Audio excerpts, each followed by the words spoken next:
Saudi തുറമുഖ നഗരമായ ജിദ്ദയിൽ നിന്നും പുണ്യനഗരമായ വിശുദ്ധ മെക്ക ലക്ഷ്യമാക്കി ഞങ്ങളുടെ വാഹനം നീങ്ങിത്തുടങ്ങി. വിശുദ്ധ മെക്കയിലേക്ക് തീർത്ഥാടക ലക്ഷ്യങ്ങളെ സ്വാഗതം ചെയ്യുന്ന മെക്ക ഗേറ്റ്, ഭൂഭാഗത്തിന്റെ മുഖമൂലകളിൽ നിന്നും ജിദ്ദ അന്താരാഷ്ട്ര വിമാനത്താവളത്തിലെ ഹജ്ജ് ടെററിൽ വന്നിറങ്ങുന്ന ലക്ഷോപലക്ഷം ഹാജിമാർ മെക്കയിലേക്ക് തിരിക്കുമ്പോൾ അവരെ ആദ്യം സ്വീകരിക്കുന്നത് ഈ കവാടമാണ്. മെക്ക നഗരത്തിന്റെ പടിഞ്ഞാറേ അതിർത്തി ഇവിടെ മുതൽ ആരംഭിക്കുന്നു. പണ്ടുകാലത്ത് ഹജ്ജിനായി കപ്പലിൽ വന്നിരുന്നവർ ഇറങ്ങിയിരുന്നത് ജിദ്ദയിലെ ഈ തുറമുഖത്താണ്. ഇസ്ലാമിക് പോർട്ട് എന്ന പേരിൽ ഇന്നും അത് നിലനിൽക്കുന്നു. പരിശുദ്ധ കഅബയെയും വിശുദ്ധ ഹറമുകളെയും നെഞ്ചിലേറ്റി മാസങ്ങൾ നീണ്ട ഭക്തിസാന്ദ്രമായ കടൽയാത്രയ്ക്ക് ശേഷമാണ് പൂർവികർ ഇവിടെ വന്നിറങ്ങിയിരുന്നതെങ്കിൽ ഇന്ന് ലോകത്തിന്റെ ഏത് കോണിൽ നിന്നും മണിക്കൂറുകളുടെ ആകാശയാത്രയെ വേണ്ടു ഇവിടെ എത്താൻ. لبيك اللهم لبيك لبيك لا شريك لك لبيك إن الحمد والنعمة لك والملك لا شريك لك لبيك اللهم لبيك لبيك لا شريك لك لبيك إن الحمد والنعمة لك والملك لا شريك لك لبيك اللهم لبيك. ഇത് സംസ്കാരത്തിന്റെ ഈറ്റില്ലമായ നാഗരികതകളുടെ കളിത്തൊട്ടിലായ നഗരങ്ങളുടെ മാതാവ് ഉമ്മുൽ ഖുറ, വിശുദ്ധ മെക്ക പട്ടണം. ലോക ഭൂപടത്തിന്റെ കേന്ദ്രബിന്ദുവായ മെക്ക നഗരത്തിന്റെ സവിശേഷതകൾ മാനം പോലെ വിശാലമായി പരന്ന് പന്തലിച്ചു കിടക്കുന്നു.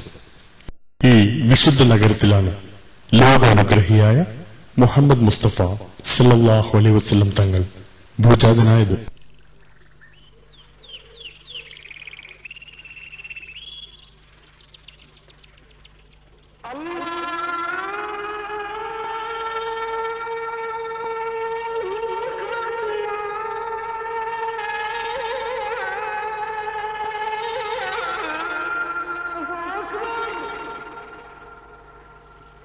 പരിശുദ്ധ കഅബയെ മനോഹരമായ വലയം ചെയ്ത് പ്രശോഭിച്ചു നിൽക്കുന്ന ഏകദേവ വിശ്വാസത്തിന്റെ ആഗോള ആസ്ഥാന മന്ദിരമായ മസ്ജിദുൽ ഹറം. ഒരു നേരത്തെ നമസ്കാരത്തിന് മറ്റു പള്ളികളെ അപേക്ഷിച്ച് ലക്ഷം ഇരട്ടി പ്രതിഫലം കൂടുതൽ വാഗ്ദാനം ചെയ്തിട്ടുള്ള പരിശുദ്ധ ഹറമിലേക്ക് ദേശഭാഷാ വർണ്ണവ്യത്യാസമില്ലാതെ തീർത്ഥാടക ലക്ഷങ്ങളുടെ അനസ്യൂതമായ പ്രവാഹം തുടർന്നുകൊണ്ടേയിരിക്കുന്നു. നബി തിരുമേനി സല്ലല്ലാഹു അലൈഹി വസല്ലം തങ്ങളുടെ മഹത്തായ ജീവിതത്തിന്റെ ഒട്ടുമുക്കാൽ ഭാഗവും ചെലവഴിച്ച ഈ പരിസരവുമായി ഒരു വിശ്വാസിയുടെ ബന്ധം വളരെ വൈകാരികവും അങ്ങേയറ്റം ദൃഢവുമാണ്. ഹജ്ജിനായും ഉംറയ്ക്കായും ലോകത്തിന്റെ മുക്കോടകളിൽ നിന്നും ഈ വിശുദ്ധ ഗേഹം ലക്ഷ്യമാക്കിയുള്ള തീർത്ഥാടക പ്രവാഹം ലോകാവസാന കാലം വരെ തുടർന്നുകൊണ്ടേയിരിക്കുന്ന പ്രതിഭാസമാണ്. സ്രഷ്ടാവിന്റെ ക്ഷണപ്രകാരം തിരുതോത നടത്തിയ ആകാശാരോഹണം ഈ മസ്ജിദിൽ നിന്നായിരുന്നു.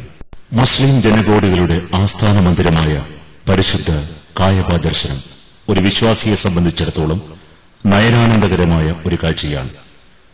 തൗഹീദിന്റെ അടിത്തറ തൊട്ട് പടുത്തുയർത്തിയ ഈ ശാന്തിഭവനത്തിനടുത്തെത്തിയാൽ ഭൗതിക ലോകത്തോട് തന്നെ വിരക്തി അനുഭവപ്പെടുന്നത് തികച്ചും സ്വാഭാവികം മാത്രം.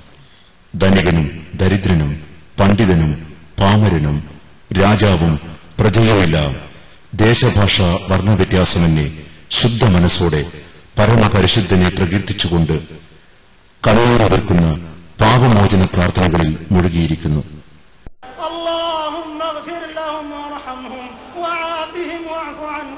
وأكرم نزلهم ووسع مدخلهم واغسلهم بالماء والثلج والبرد ونقهم من الذنوب والخطايا كما ينقى الثوب الأبيض من الدنس.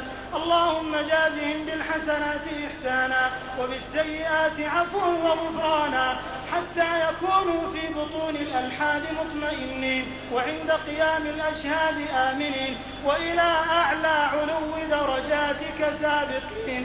اللهم انقلهم جميعا من ضيق الأمور ومراتع الدور إلى جناتك جنات الخلود في سدر مخضود وطلح منضود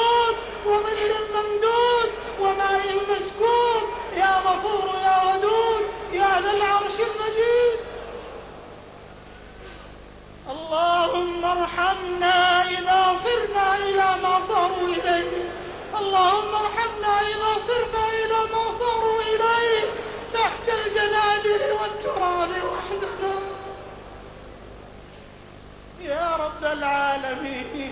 اللهم ثبتنا عند السؤال، اللهم ثبتنا عند السؤال، واجعل القبور بعد فراق هذه الدنيا خير منازلنا، وافسح فيها ضيق ملاحدنا، واجعلها لنا رياضا من رياض الجنة، ولا تجعلها حفرا من حفر النار. മീഖാത്തിലെത്തുവരെ അവർ പലതുമായിരുന്നു. രാഷ്ട്രത്തലവൻ, ഉദ്യോഗസ്ഥൻ, കോടീശ്വരൻ, അങ്ങനെ പലതും.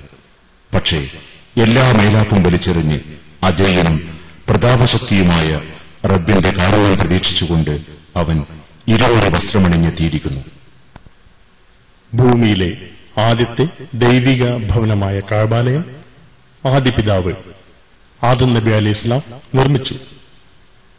പിന്നീട് നൂഹ് നബി അലൈഹിസ്സലാമിന്റെ കാലത്തുണ്ടായ ശക്തമായ ജലപ്രളയത്തിൽ അപ്രത്യക്ഷമാവുകയും പിന്നീട് യുഗാന്തരങ്ങൾക്ക് ശേഷം ഖലീലുല്ലാഹി ഇബ്രാഹിം നബി അലൈഹിസ്സലാമും മകൻ ഇസ്മായിൽ നബിയും ചേർന്ന് പുനർനിർമ്മിച്ചു.